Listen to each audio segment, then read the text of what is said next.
Hi guys, welcome to EduRev. My name is Harshmeet Singh. I welcome you all to part 4 of the Parliament lecture series. I hope you have attended the earlier 3 parts.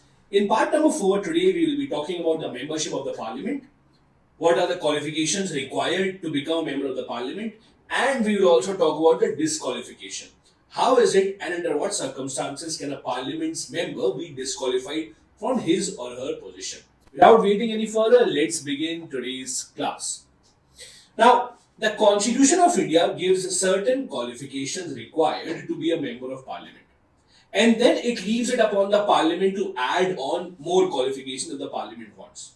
The Constitution of India says that the person should be a citizen of India. For Lok Sabha election, the person should be minimum 25 years of age, while 30 is the minimum age for the Rajya Sabha elections. Now, all that seems pretty straightforward, but when the UPSC asks the questions, they can ask questions in a slightly different manner. For example, UPSC पूछ सकता है कि do you have to gain citizenship by birth only? What if someone becomes a citizen of India through naturalization?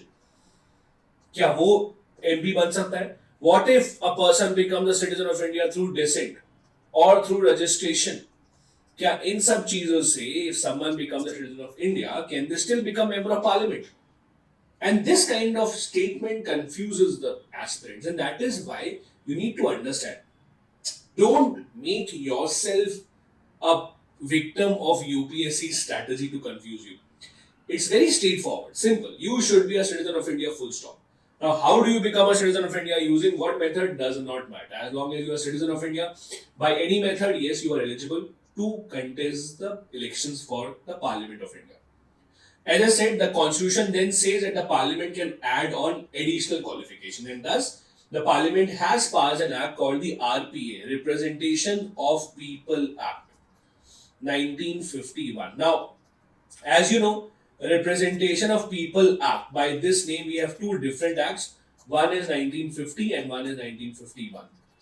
The RPA 1951 itself is a part of your governance syllabus, so you have to read that. The Parliament in this act has also added the fact that the person must be a registered voter. So you should be a voter, your name should be in the voter list somewhere in the country. Throughout the country, your name should be somewhere so that you can actually vote. So the person should be a voter, number one. Sorry. Now, interestingly, you can be a voter anywhere in the country. You can be a voter anywhere throughout the country, and you can contest elections for Lok Sabha or for the Rajya Sabha. You don't have to be a voter of the place where you are contesting election. For example, we have Narendra Modi. Narendra Modi is not from UP, but Narendra Modi is contesting election from Varanasi. Similarly, you have Rahul Gandhi, who is not from Kerala, but he is contesting elections from Wayanad.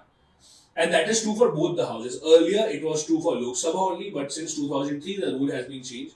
अब आप राज्यसभा का election भी कहीं से भी लड़ सकते हैं. You just have to be a voter somewhere in the country. Secondly, as you know, Lok Sabha में the seats are reserved for SC and ST category based on their population. So if you are contesting from a seat जो कि SC ST का reserved है, for that you have to belong to scheduled caste or scheduled tribe anywhere in the country. Not from that state or that area, but anywhere in the country. Now, coming to the disqualification part, disqualification के लिए भी same चीज है. The Constitution of India also tells under what reason would a person be disqualified, and then Parliament has also added some things from their own. Constitution says if a member of Parliament holds an office of profit. Office of profit means if they hold some other position, some other executive position. I'll give you an example. Like Jaya Bachchan was disqualified from being a member of Rajya Sabha when she took up another government job from the UP government. That was the UP Film Association Development. She became the chairman and she was disqualified. If a person is of unsound mind as declared by the court, if the person is undischarged insolvent, इसका मतलब होता है financially bankrupt, means you have taken a lot of money and you can't return it back, you are financially bankrupt. You lose citizenship of India. These are the things that the Constitution says would disqualify you. Apart from that, the Parliament also has made certain other laws for disqualification of members of Parliament. These disqualification laws again are given in the Representation of People Act 1951.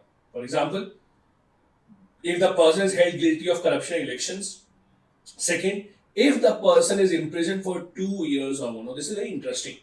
Earlier, the law was even if you are imprisoned for 2 years or more, you can still appeal. And unless a final appeal is finalized, only then you will be disqualified. But now that is not the case. Now, if a court gives you an order of 2 years or more imprisonment, you are disqualified immediately.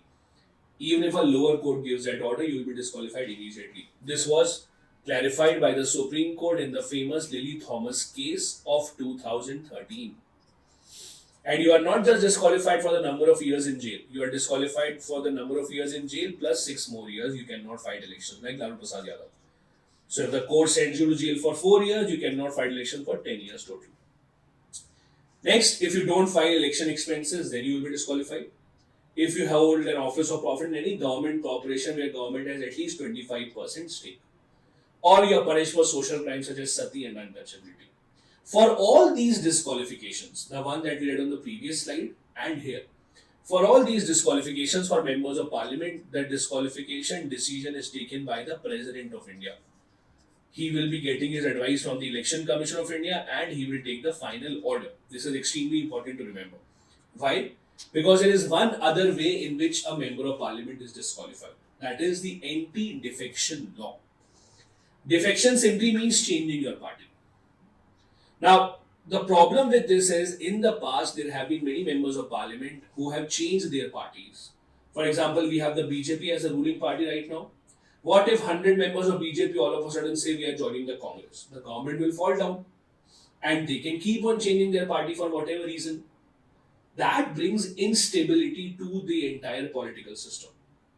To stop this instability, to fight against it, we have an anti-defection law passed in 1985. That if a member of parliament changes his or her party, goes against the party, they will be disqualified. These are the 4 points under which the anti-defection law works. Number 1, if any member of parliament voluntarily gives up membership of his or her party, they will be disqualified. Second, if you vote against the direction of your party, or if you don't vote, even if your party told you to vote, you will be disqualified. Then if independent members who don't have any political party, if independent members join any political party, you will be disqualified. Then nominated members, the 12 nominated members that we have in Rajya Sabha, if nominated members join any political party, after 6 months you will be disqualified. So for the first 6 months you can, but after 6 months if you join any political party, you shall be disqualified. These are the 4 points of defection. Now, as I said, anti-defection law was not in the original constitution. It was only introduced in 1985 and was placed in the 10th schedule.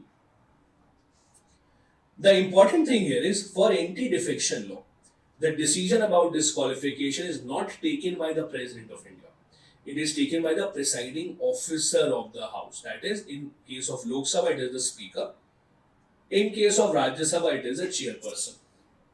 Remember this, it's extremely important. For anti-defection law, the decision for disqualification is taken by the presiding officer of the House and not by the President. There are some few exceptions to anti-defection law.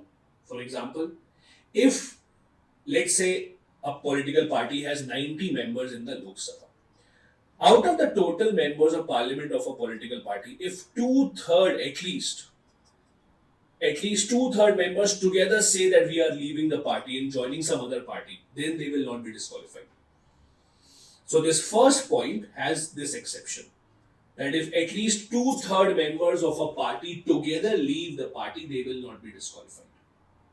The other small exception is if someone resigns from the party to join or to become the Speaker of the House, then they will not be disqualified. But the most important thing, number 1, anti-defection law is in the 10th schedule. Number 2, the decision for disqualification is to be taken by the presiding officer of the House. Remember this part. Let's test your knowledge about what we have just read. Which of the following may not lead to disqualification under 10th schedule of the Constitution? 10th schedule means the anti-defection law. Number 1, if you are suspended from your party. Number 2, if an independent member joins any political party. Number 3, if a nominated member joins a party after 6 months. Number 4, none of the above.